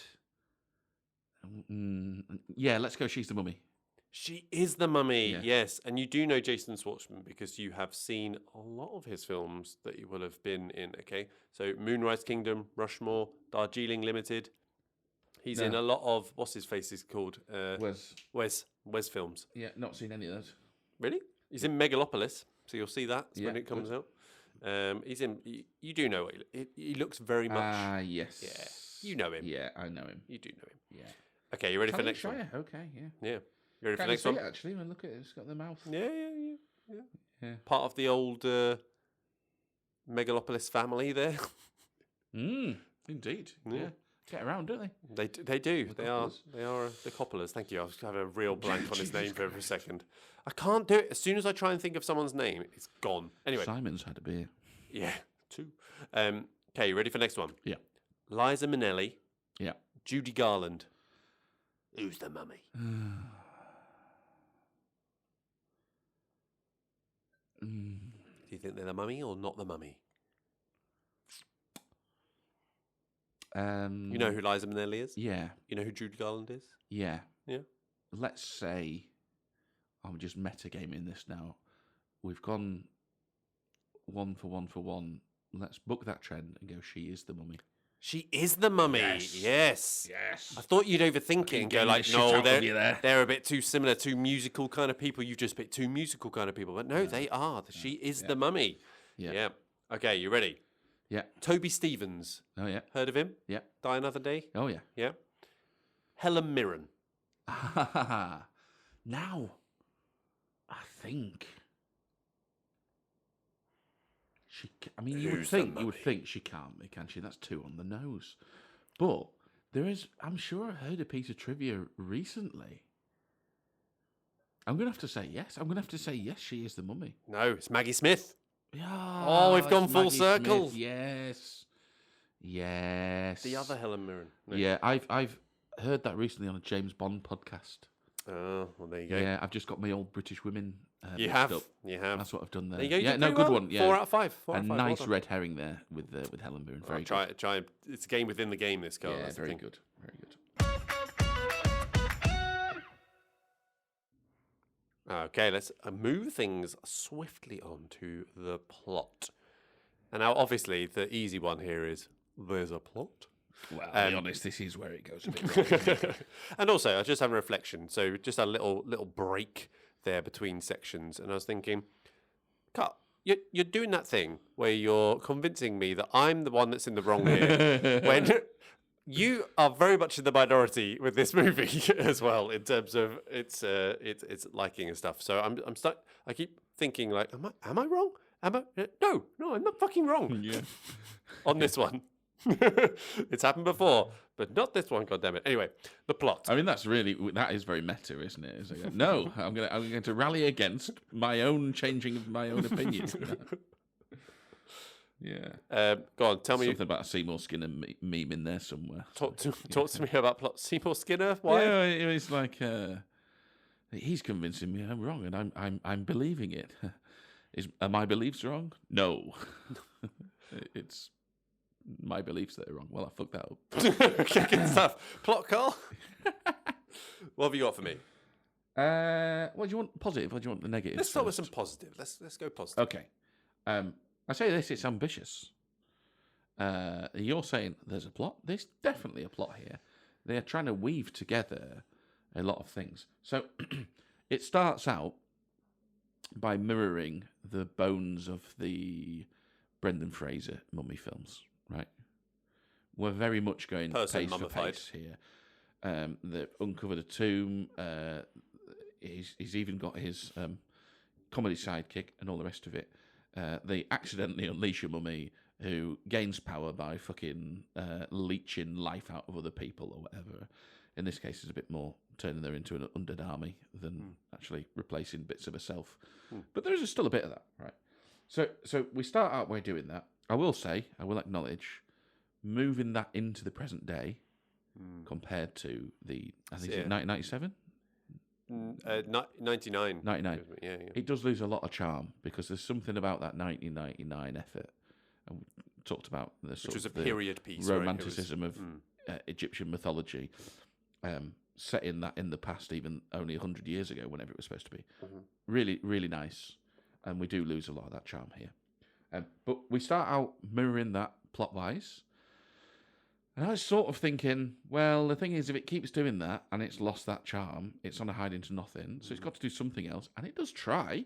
It's going, well, actually, and it's because it's part of this dark universe idea, we're going to weave together a load of other stuff. We're going to pull in other bits of mythology and weave those in. So the idea that there's this sort of shadowy organisation that sort of wants in as well, that's kind of intriguing. We've teased Rusty at the start. And then the sort of, even the mummy story, I would say, is slightly more interesting than the actual original. I say original, it's not original. There'll be geeks out there going, it's not original. The original's 1932. Boris Karloff original movie thing. But I'm gonna keep saying it anyway. The original one is pretty much straight down the line. Like, I'm just gonna keep eating people so I can kill everyone, mate. This one's got a bit more to it than that. Like, she needs a slave, and then they'll become evil. I mean, it's to do it's what? Similar, back away from that. Let me just so I can clarify, because I was a little bit unclear exactly what the purpose of the whole thing was. All right, okay. So let's just go back to the beginning. Mummy, right at the beginning. Right at the beginning, she's upset that she's going to get power. Yeah, right. But she's a woman. So as soon as a little boy comes along, she's no longer getting their power. Yep. So she goes, well, the only way I'm going to get power is by supernatural means. I'll get the ultimate power instead. Right. I'll do a deal with the devil, or whatever, the ancient Egyptians would call Set. Him. Yeah, him. I'll do a deal with that lad. And, I'll become, immortal, and I'll be the evilest bitch there ever was. So, fuck you. It did fuck seem the like patriarchy. That's what she's saying. It did seem like all that depth. That's there. Honest. This is a feminist piece, mate. Because it did seem like it was like. No wonder you don't like it. It did seem like. Shut up. It did seem like it was like, I'm going to make a deal with this evil dead. And what does he do? Gives me a knife that I'm going to slice the throat of a sleeping person and slice the throat of a child. It's like, could have done that on your own, couldn't you? But to what end? Then she wouldn't get power. So she wouldn't get, if she just went on the well. If I'm not going to be, tell you what, if I'm not going to, I'll kill you. I was like, all right, I'm still not going to give you the bloody keys to the kingdom. Yeah, so she's she's after getting a body for set. Yeah, and it needs to be of the was about to stab the random guy. No, he wasn't. I don't think he was random, was he? Wasn't he the one that she loved or something? Because she then has to replace that when she gets pulled off him or whatever. She then has to replace that. It has to be a chosen one. Yeah. He was obviously the one who unlocks Tom Cruise for some reason. Well, yeah, I mean, look, if I looked at Tom Cruise, he was right there. I do what he wants. Yeah. Okay, right. So it's got to be. All right, so she's desperate to get. Oh, she's gaga for Cruise. The dagger into Cruise. Yeah, and Cruise says, no. Yeah, I haven't got Never. time for any of that. Yeah. Not on your Nelly. Am I ever going to get that knife into my belly? No. Yeah. No. Yeah. No, and is old Jekyll and Hyde dude? Is he wanting the same thing as the Mummy? He wants him to be monster in person, right? Because he wants to. I can't remember the exact line he uses, but it's something about how it's safer to let these things happen because they can't really stop them. That's their belief, and then contain them. Right. So he thinks it'll be easier to contain. So yeah, go on, just sacrifice yourself and then we'll put you in a box. Yeah, exactly. Yeah. Okay. Yeah. And Cruise says no. Oh, he's not having any of that. There's no time for that. No time for it. Yeah. So at the end, when he takes the knife and does that thing that is definitely not. Yeah, because that's his only way out at that point. Is it? Yeah. He was smashing the thing though. Nah, that would have just done it. Yeah, but because that was the thing that had set in it, right? So he's smashing that. He's like, oh, smashy, it smashes, cool. Yeah, but then how do you stop her? Stop her what? Well, sort of killing everyone, I suppose. What was it? She'd just lose interest, right? Because there's no purpose. Yeah. She'd be like, oh, what's the point? Yeah, actually, now you've said that, that should have been the ending. He should have smashed that. Fuck it. And then she just loses interest. I would have loved that. Yeah, it would have been so good. It's just like, and maybe she's like poised to get him, and then he smashes it, and she just goes, well, that's torn it. Yeah. And then she just, I don't know, what would she skulk Back in off? my hole. Would she, rats. Foiled again. Ooh, you. But at least I killed your missus. Yeah. Oh, yeah, sorry. The person you've got a very deep connection with after your one night stand and spending 6 hours with them. Well, they've been through a lot, haven't they? I mean, that elevates. In that day that they spent together. Yeah. No, so I mean, look, we can have a laugh, and again, I'm not going to tell you it's a good plot. There's definitely a plot. I think it's an ambitious plot, and they're definitely trying to do something different with this reboot. Was the point I'm really getting to. They are trying to add something rather than just pure. We're just going to do the same thing again, but in a modern setting. So yeah, I kind of applaud it for that. It was mildly interesting. Here's my negative, which I know you share. The zombies, we get bogged down in the third act. Yeah. I mean, I'm not a fan of zombies. It goes on way too long, and it does suck a lot of the fun out. So sucks the life out of them, doesn't it? It does, doesn't it? Maybe it's making a meta commentary on that. Right? And it's a shame because I feel like it had been hurtling along at a reasonable pace until that point. And it really does get bogged down there. There's still a couple of nice bits. I did enjoy the Hyde fight and Russell Crowe's. Because you could tell what was going on, right, in the action. Yeah. It's the action scenes where it's just like blurry mess in darkness, and you're just like, it's just couldn't tell you. And it's not just this film that suffers that. Right, there's a whole raft of CGI heavy actiony things where you just and actually Transformers is one of them where it's just like I've literally no idea what's happening. There's stuff moving. Honestly, but I couldn't we've tell said you this what's loads, but whenever you move away from live action and practical effects more into the realm of CGI, you just lose all of that sort of what's going on here? Why is this? It's just like just because you can do this doesn't mean you should do this because actually it's impossible to follow. It should only ever be an enhancement and a sort of precisely. Yeah, and you're right. There's some of the practical stuff in this which you mentioned earlier. They do have the practical bits, and that's the bits that stand out a bit. Yeah, a bit more, even if within the whole plot of it still doesn't make a lot of sense. But if you're going down it's a silly film. It's a light, silly film. Don't worry about it. Then you can kind of forgive the light, silly things. I've just seen. I mean, we do agree on that, but I've just seen my note about how I think Tom Cruise would have done in the Brendan Fraser era. And the way I wrote it was, by the way, Tom Cruise would have, as my daughters would say, slayed in the Brendan Fraser era. Oh, is that what the young kids are saying? I believe so. Yeah. Sometimes, and I don't get this right, sometimes they just say slay. Like, is that an instruction? I think it's an instruction. But then they're saying it as like of the English language. They're saying it as like this is where it doesn't make sense. They're saying it as an appraisal. So I don't know, like one of them will wear something nice and they'll just go, slay queen. And it's like, what? So she needs to go slay or she is slaying? Because then you should say slaying. It's very depressing. Yeah, so it's weird, isn't it? So I'm not quite sure if I'm using that right. Actually, I haven't said all that. But would he slay in the Brendan Fraser era? Or would he slay? Yeah, I don't know. Have we seen Tom Cruise in much of a period-y thing? Interview with a Vampire? Oh, sorry. So no, I've not. Still not seen that. On Valkyrie, on the DVD shelf for Valkyrie, which is a pure straight roll. So I started to watch that once a long time ago. I need to give that. Have you not seen it? No, I need to give that a crack. I quite enjoyed Valkyrie. I saw it at cinema. Yeah, did quite like it. And I've got that right. He's purely straight in that. There's no Tom Cruise in that. It's a dramatic thing. Yeah. Any good? I quite enjoyed it. Is he any good? I mean, it's a long time I saw it.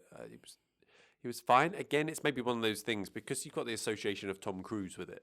He kind of comes with a bit of baggage, right? In any movie that you see him in. That is the danger with movie stars, yeah.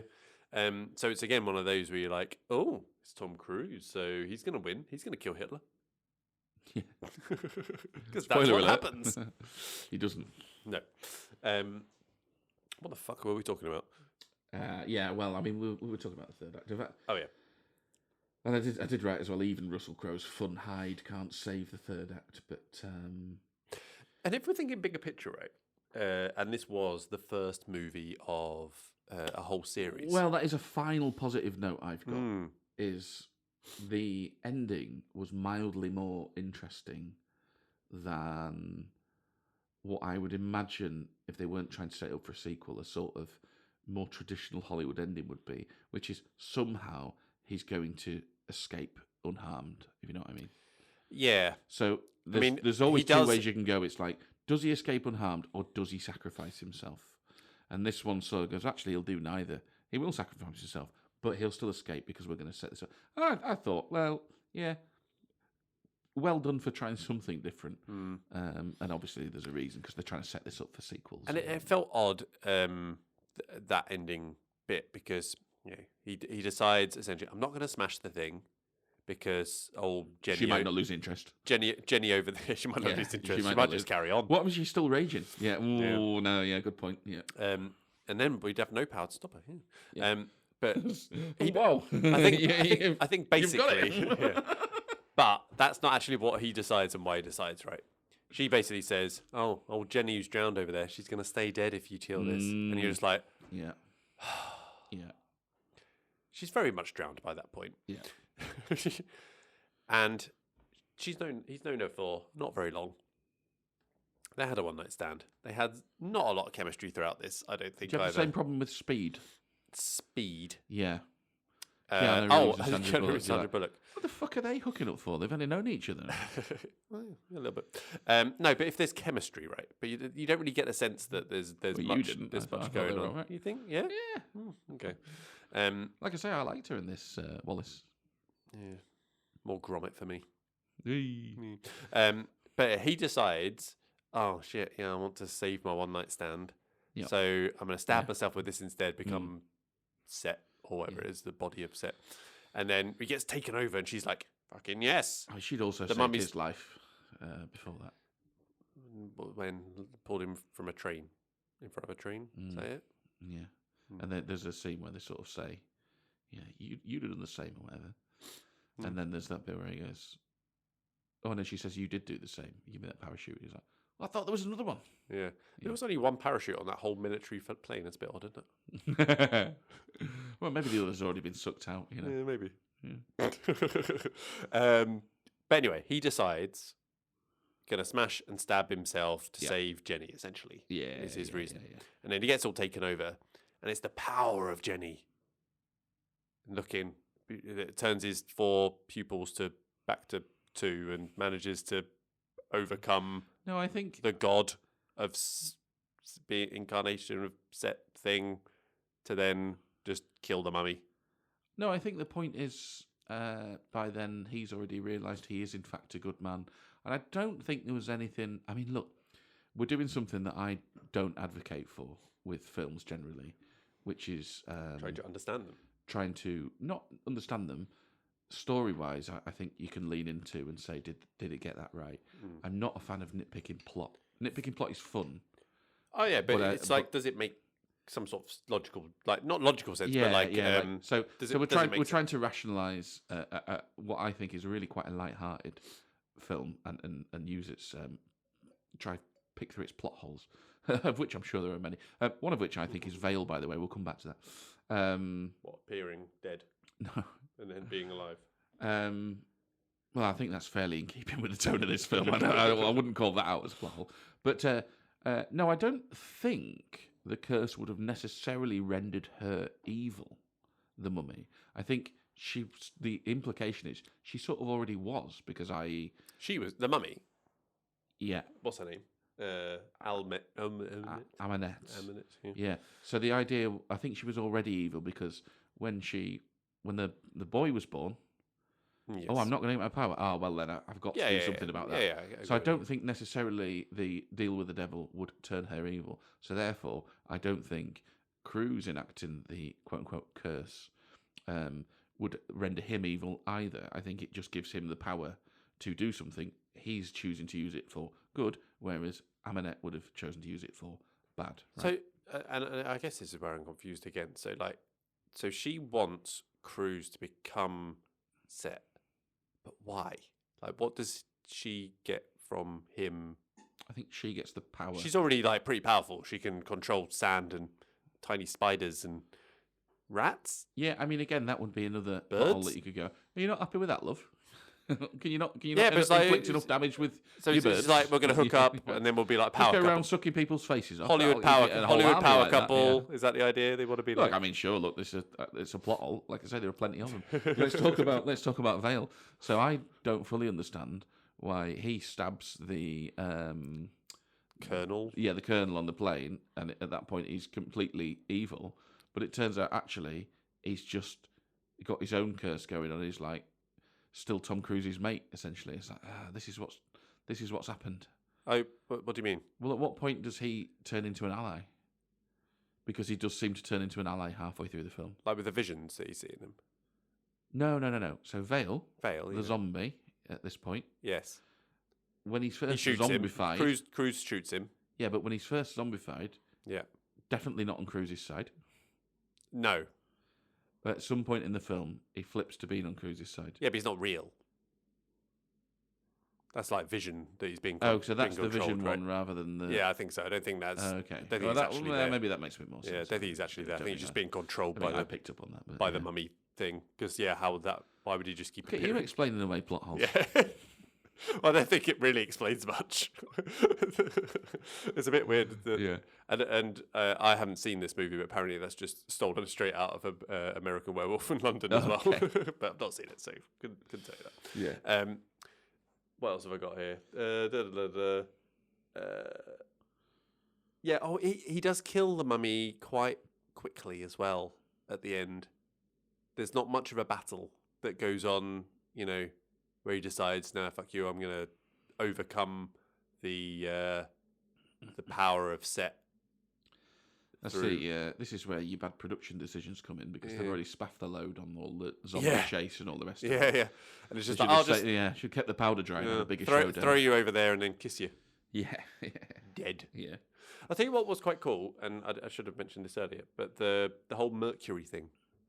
Yes. Now I quite liked liked the it. Mercury thing. I hated the VFX, Yeah. especially where she's throwing it up. Why would she throw it up if it's been pumped into her veins? Well, I just don't know, mate. Yeah.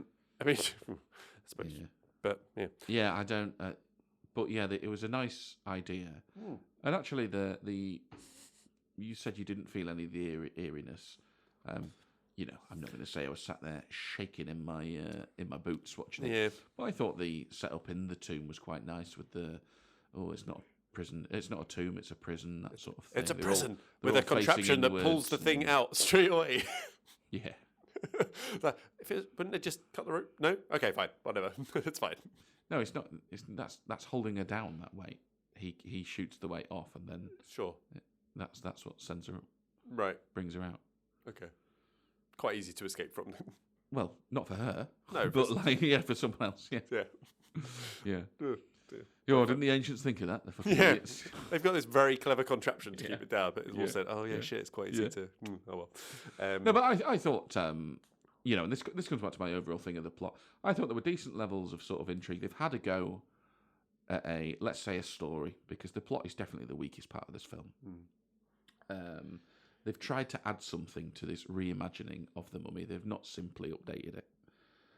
So I think for that reason, it's to be applauded. I'm not going to disagree with a lot of the negative stuff you can say about it. I guess I just don't necessarily think it's that important. Can we talk a little bit about its whole trying to set up the Dark Universe thing? Sure, yeah. Just as a premise, because obviously it's Fucking hell. By the way, I've just realised, sat here, all that faffing about when they get beers. yeah. You can Can I just just reach turn it. here? You can just reach it. I don't even have to get out of my chair. Oh well. I've been just- turning the you wrong just way. Turn Because I think I'm usually sat like this. I've been like, right, well, I better. so you're going all the way around there. Oh yeah, that's silly, isn't it? I've been going You can just completely peek, right. peek behind the curtain. It's like I'm fucking Zoolander or something. I can only You can go. only turn left. No, you can't turn left. You can only turn right. Yeah. Um, Well, I can turn left. Yeah. Well, there you go. You're Zoolander Well, I'm no me more. turner. Fucking, what was I talking about now? Oh yeah, Dark Universe thing. So setting up a cinematic universe, right? So they're obviously going. Marvel have successfully done it. Yeah, they're trying to get and their own thing. and they made the obvious mistake of going. Well, you know what? We're going to really sell this first, rather than it being like a little slow build up, and then you kind of see the little connections between them, and then you start to weave them all together, and you go like, "Aren't we clever?" So during a photo shoot before the release of The Mummy with Russell Crowe, Tom Cruise, Johnny Depp, Javier Bardem, Yeah. and doing all that and selling it, it was just tempting fate too much as well. Totally wasn't understand that though, because if that is your plan and there are already well-established houses, for want of a better term, doing that same sort of thing, you spend a lot of money on marketing when you market a film. It would seem a bit weird to leave that on the table. No, it's As a sort wouldn't of it a be much better, tantalising thing. right? And I get that if you do it the way you just said, the payoff might be bigger. Well, Because even, you go, even for the Mummy, right? Because if you don't do all of that thing of going like, oh, you know what, this is part of it. If people watch it and go like, fuck, did you see there was Jekyll No, I get it. and Hyde, and there's references to the creature from. I get what whatever you're the fuck it saying. is and stuff. But your payoff for that is after.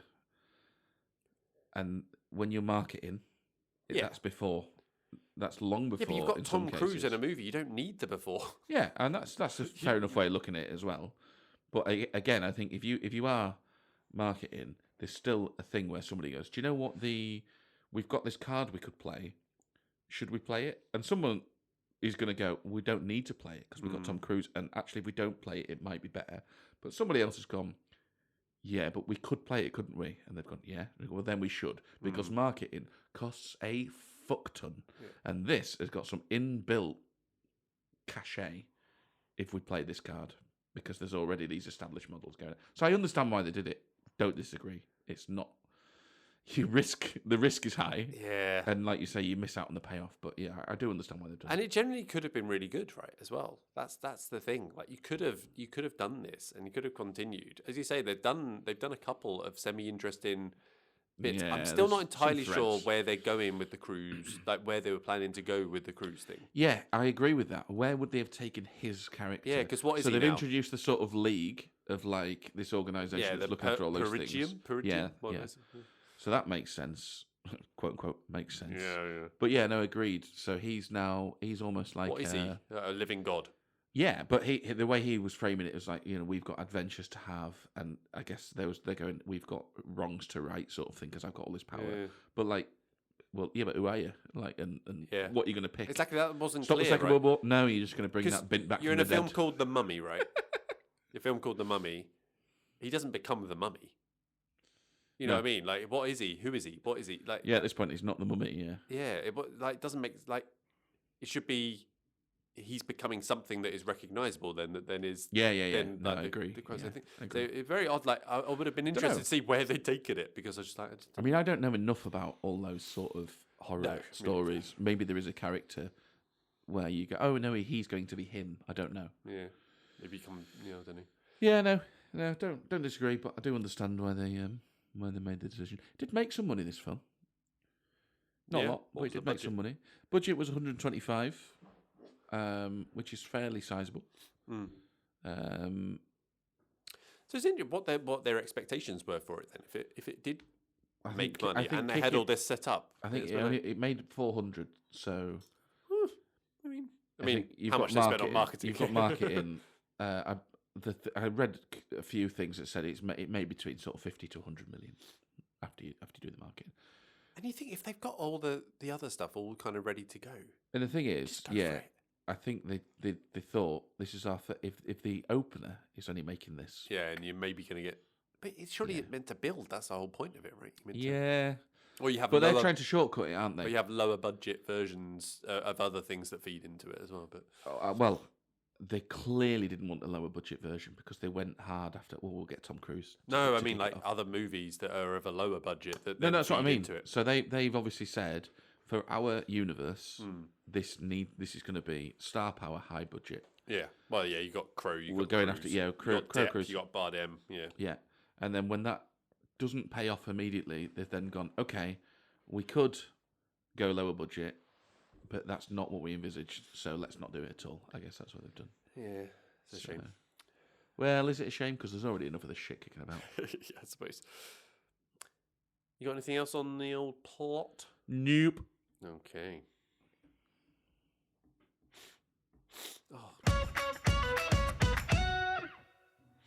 Okay, let's move on to any changes. But I'm making my way through this old Tom Ale, Carl. 8.5%. Pretty good stuff. I like a strong ale, Yeah, it's pissing down outside. It is good stuff to be drinking. Very good choice for a Christmas beer, a strong ale. Yes. So any changes? So this is a section where each of us comes up with our top 3 changes. So we'll just alternate here. How many have you got, Carl? I think you can say 2. Okay. Well, wait, no, how's this work? Yeah, I'll go first then. So, bold decision. Remove Tom Cruise. Go for a star, but just not a Tom Cruise size star, such as a Chris Pine or someone like that, where he's still got the attraction to it, but it's not a cruise movie. Carl? Fewer zombies. Yeah. That section bogged the film down too early and went on too long. Yeah. My second one would be a bit more in Egypt. Let's have a bit more Egyptian thing for a mummy. Fair, yeah. Less London. Yeah, don't mind a bit more Egypt at all. So my second one, I've got rid of the zombies. I probably wants a bit more plot, and I think I would have used that time. I can see the case for more Egypt, but I think I would have used that time for fleshing out the sort of I can't remember the name of the organisation now. Hold on, I've got it here. Prodigium. Yeah, I think I would have fleshed... Shit name as well. It's probably some source text, right? Where it's a thing, but so I think I would have fleshed that out a little more because I did think the intrigue of that was a nice addition to this reimagining of the Mummy. So I think I would have leaned into that a bit more. And the thing on that, in terms of when they're trying to build the universes we're just talking about, like you don't have to reveal that there is Prodigium straight away, right? You could go like, oh, there's this person and there's this person and they're working against the main characters. And then you find out, oh, they're all working for this bigger thing. Not exactly against, but yeah. Yeah, well, yeah, whatever. No, I don't disagree with you. Yeah. The third one, I've kind of said it. Like, figure out what it is. Like, is it a zombie movie? Is it an action adventure? Is it a comedy? Is it actually a horror? Is it just a big concoction and I'm just taking it too seriously? I don't know. But Well, my only note on that is, for me, I thought it was fairly consistent in tone. It's just a bit of a mishmash on the plot side of it, you know. But anyway, we'll save that for the next section. okay, this is why you're wrong. So the section where we do a closing statement from each of us and we say that this is why you're wrong. So who wants to go first? Do you want to go first? No, you go first. I'll go first. All right. So this is where I'm at, Carl.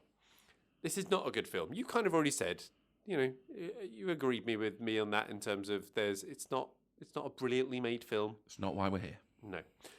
Although Cruise, I think he does his best. I think it's still a little bit confused. He's clearly got a bit of a focus on setting up that cinematic universe rather than just focusing on making that good film that fits into then a larger world that you can bring in as you're going.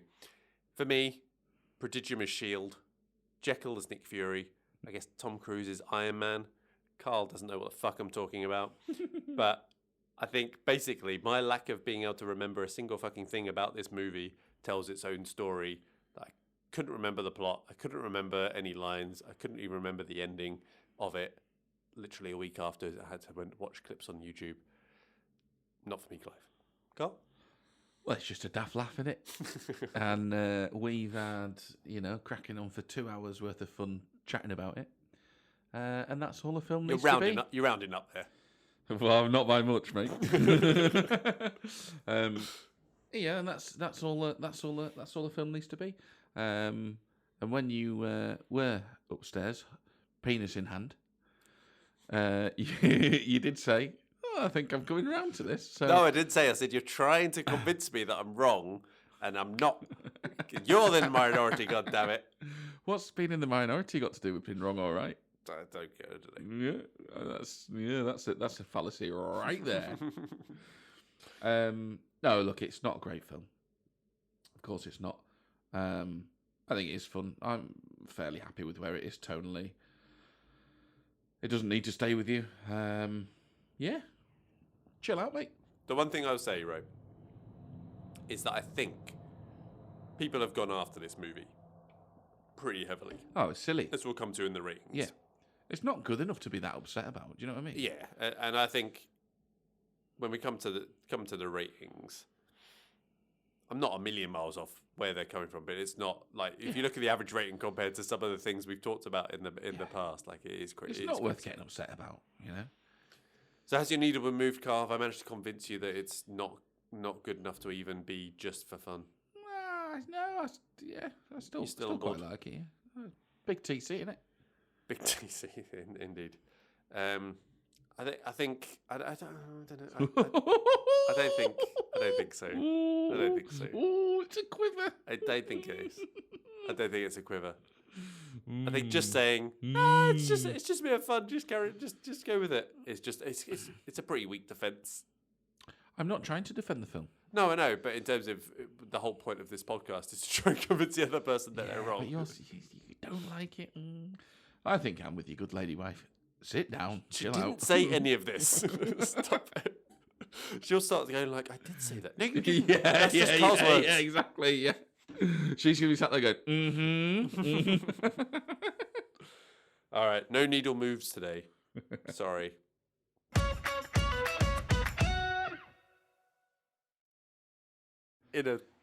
Say that again for the benefit of the pod.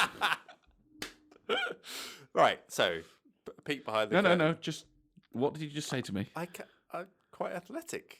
Right. I can catch. Okay. There's things I can do. You're like passing me the can opener, the bottle opener on the floor. The can you're going to throw. You're like, no, I'll just wheel over and pass it to you. It's like I have hand-eye coordination. I can do stuff. I'm generally average at a lot of things. Okay. Well, I can relate to that. Yeah. So I'm just saying. Anyway, let's move on to the data section, which is not a section about my times of athleticism and measurements or anything like that. We are just looking at this movie, The Mummy, to see where it rates in various different aspects. So, as we always do, starting with IMDb rating, 5.4. One of the lower ones, I think, that we've talked about on the podcast, to be fair. Letterboxd 1.9. Interesting. Pretty low, that, isn't it? Mm. That must be, I think that might be what was Cocktail? Did we look at Letterboxd for Cocktail? I think we did. I bet it's not that low. I bet Cocktail is like 2.7 on Letterboxd, something like that. Let's have a look. High twos. 2.8. Oh, what a guess! You know your Letterboxd. Yeah. So yeah, very, very, very low. I mean, it's challenging to find a good review of this on Letterboxd, in particular. Metascore, so critics score 34. Mm-hmm. So the critics liked it more than Letterboxd. No, wait, that's not right. My maths is awful. They didn't. They liked it less than the average of Letterboxd. Yeah. But Carl, what's your rating? Because this is going to be funny. Because I'm going to be like, I don't like this film, and your rating is probably about 0.5 higher than mine. Well, or maybe not at all. So this is where people just get ratings so wrong, because the IMDb rating's too high. 5.4. Yeah, and people are probably rating that thinking, oh, I'm really sticking it to this film. It's like, no, the scale goes from 1 to 10. Right, come on. My rating for this is 2 stars. So 4 out of 10. Brilliant. It's not a good movie. So you're basically It's going to come below. Yeah, it's going to come below the halfway point. Yeah, because but you liked it. I liked it. It's a different thing, you know. Does it get the heart? No, I don't like it enough to get the heart. Okay. It's not going to get the heart, but you know, there's no shame in making a 2-star out of 5 movie. Absolutely fine. Some movies have got to be below average, for God's sake. But we don't have to hate them either. The old Empire thing is like 3 out of 5 is a recommendation. Yeah, which is like I quite like makes that makes as a lot a of general sense. thing. Yeah. Remember, 3 out of 5 is a recommendation. Absolutely. Yeah. So yeah, 2 out of 5. So mine's also 2 out of 5. But I don't like it. But that's just how our ratings are a bit skewed. That's fair enough.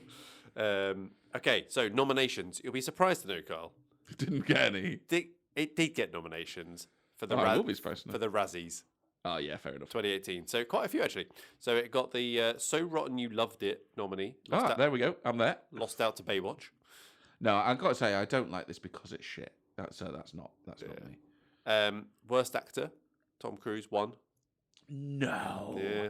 That's I mean, nonsense. Let's be honest, with the Razzies, it's I know we've said this before, you've got to be rated to be hated, yeah, all that sort of thing. It's not really an But actual... that's I mean, nonsense. you think of the actual movies that were made with acting that is just awful. He's not the worst acting performance in that year. He's Tom It's Cruise nonsense. in this. He's fine in this. He's fine at worst in this. So I'm just going to run through. So you got worst director and worst picture. It was nominated, lost out to the Emoji Movie. Worst picture. Oh, I've already said that. Worst remake, rip-off or sequel, which we'll come to. Nominee lost out to 50 Shades Darker. Worst screenplay, nominee lost out to Emoji. Worst supporting actor, Russell Crowe. No. Come now. Lost out to Mel Gibson in Daddy's Home 2. Never heard of it. Fuck those. Worst supporting actress for Sophia Boutella. Lost out to Kim Basinger in 50 Shades Darker. I mean, I don't know. Interestingly, though, the reason why I brought some of those up. So you remember the top 3 that I suggested? Oh, At the start of the family member things. Yeah. So in the nominations for the Razzies, just in that year, there were 3 examples: The Mummy, Daddy's Home 2, and Mother with an exclamation mark. When you said it like that, I was thinking of Mother. Matt Berry going, Father! Right. I always shout that to Emma. I always go, Mother! Mother! But I don't even know where I've got it from. I don't know where you've got that from. Yeah, but I do it, and she really hates it. It's great fun. Anyway. I told you, Simon, we're in the middle of a film. Just sit down, you fucking memes. I only do it when I'm with Theo, so I'm not calling her mother. Like, just the 2 of us. That's a bit weird. Yeah. But if I want to get her attention, Theo's it. That's what I say. Anyway, it also, Carl, more nominations for the Alliance of Women Film Journalists. Okay. What do you reckon it got nominated for in this one? I don't know. Go on. It got nominated for the most egregious age difference between the leading man and love interest. Oh, behave. So it didn't win though. And to be fair, it was also Tom Cruise was tied nominated for American Made as well for the same year. Ridiculous. Absolutely I mean, ridiculous. it's like 30 years difference. But lost out to I Love You, Daddy. Another one. Yeah, another one. Yeah. Where Chloe Grace Moretz and John Malkovich. Yeah, but that's much more egregious because I mean, not just in looks, right, but in actual just how they are. Physicality. There's a very different age. There's a proper age. I mean, there. John Malkovich probably isn't much older than Tom Cruise. No, probably not. But he definitely looks in many ways he's a lot older. Yeah. Not just the way he looks. Anyway, bit of fun for the nominations. Awards are stupid, aren't they? Yeah, the Razzies, Even the stupid Razzies are intentionally a little bit stupid. But hey ho. Rewatchability, Carl. Yeah, but they've become the thing. They're taking the bit. Never mind. What's the line out? Rewatchability. What we got? He's lived long enough to become the. Yeah. So, yes, meh. It's somewhere. Yeah, let's say yes. So yes, okay. I've Yeah, just gone for I've gone for a straight no. I'd watch it again relatively. Again, we know I won't. But I'd watch it again relatively soon. Yeah, straight no. Okay, yeah, fair enough. It's just no. Best scene. Struggled a little bit, but I think I've got one. Well, I did like the witty exchange. I thought that personified the film quite well, where they're talking about, I've seen it, the chick in the box. But I think I'd have to go with the 0G thing. I just thought it was very cool. Plane crash. Yeah. Yeah. Very, very cool. That's mine as well. Yeah. I think it's in the trailer, right? They always put the best thing in the trailer. It's very Tom Cruise as well. Very Tom Cruise. It's very Tom Cruise. Yeah. It does feel like you go like Tom Cruise. Like, you know what I haven't done? You know what I haven't done that I want to put in this film? This. I sort of like the flex of that being a thing that you do because it presumably costs a lot of money, right? That being a thing that you do for serious big pieces like Apollo 13 and all the rest of it. Yeah. And I kind of like the flex of going, we're just having a daft knockabout with them, and we fuck it, we're going to do it anyway because we can. We've got Tom Cruise, so yeah, we got Tom Cruise. Yeah, we're gonna have to. It needs something. Yeah. Best quote. I've got nothing. I couldn't remember a single line, just a line apart from "Welcome to the world of gods and monsters," or something like that. I couldn't remember the exact line that Crow says, but yeah. Well, the other honourable mention from Mr. Hyde goes, "They won't let me out, Nicholas. They never do." Quite funny, but my that was on the handprint thing, right? Yeah, that's quite good. My favourite quote is, "With respect, I'm not interested in archaeological jargon," which again comes at the end of that nice punchy exchange. So that was quite funny. I'll allow it. Favourite character? It's tough, this, isn't it? But I think I would go for, very specifically, Eddie Hyde. Oh, the Hyde version of Jekyll and Hyde. So I went for Jekyll. That's interesting. We've gone for the either side of it. Yeah. I was initially going to say Vale, but actually I was just like, I like the idea of Vale more than the actual execution of Vale as well. I know exactly what you mean. Yeah. So I decided to go for Jekyll. Tearjerker? No. Very no. Very no. Jerker. Any gratuitous nudity in there? Oh, is that? Yes, that's the question. No, not did you. Just I don't think there is. Mummy jerking. Tom Cruise naked in a morgue. Do you see his ass? No, I don't think so. I don't think there's much there. I think it's a very no. I think. Yeah, not a lot there. And then we move on to our top three. So Carl rejected the top three movies with a family member in the title. Too difficult. But what I was trying to do here was challenge you so you'd have to pick three shit films, but just three shitter films that you actually, thought were slightly less crap than the other ones. I just haven't seen that many of them. There's so many. Then. You were throwing them out, and no, not seen. Sister Act. Not seen it. Well, I have, but Oh Brother, Where Art Thou? Yeah, but it's terrible. In the Name of the Father. Not seen it. I can't Is that remember. the Ewan McGregor one? I No, I think I can't remember. No, that's the two popes. Is that even the two popes? Or am I Don't getting know. mixed up with angels and demons? Oh, Christ. He plays a priest in that. Is that him? But I anyway, can't what we remember. did go for... That might be the two popes. What we did go for was top 3 movies that are essentially like a reboot or remake. I've got a question for you. Are we doing franchises here? I've got an answer for both. Are we doing franchises? Are we doing single films? Franchises are okay. Yeah, I'd say we can... Well, I've got 2 distinct lists here. Well, let's do both of them. Fuck it. Okay. Why not? What do you want to start with then? So if we're going down the franchise route, Yes. my number 3 are Yes. the Oceans films. Yep, so Ocean's 11... 12 and 13. Less said about 8, the better. Yeah. Specifically, if you had to pick one of those, Ocean's 11? Well, no, I'll come on to that when we do films. Okay. Okay? So if we're doing franchises... Oh, okay. You as in like you're choosing a franchise. Okay, yeah, I've got you. yeah. All right, I've got 2 lists. okay, you do that then. Go on. My number 2 are the Planet of the Apes reboots. That appears on my movies. I haven't seen the new one now. I don't know if that fits into the same universe. I think it does, but yeah. But the... What is it? The Rise, Fight for... Caesar, War, yeah, right, yeah. or whatever. Those 3. Rise, War, Is it Rise? and... No, Rise... Battle? Dawn. No, it's Dawn. Rise. Right, no, Rise, War. Dawn. Then War? Okay, yeah, War's last. I think. And then Battle now? Yeah, I presume that does fit into that. I think same... it's not got Andy Serkis and Caesar in it, but it's in the same world. Yeah. So yeah, I thought they were very good. And number one? Then I've gone for Nolan's Batman. Yeah, Nolan's Batman. I thought that would make an appearance. Okay, so if you're just going for the... Well, I don't know what you've said, but I think you'd be hard-pressed to beat Nolan's Batman as a franchise reboot. No, I agree. Yeah. Phenomenal films. Phenomenal set of films. Agreed. Okay, so just the movies that are just a single... So they're just the movies then. My number 3 is Ocean's 11. Mm-hmm. What's your number 3? So I went for Blade Runner 2049, right?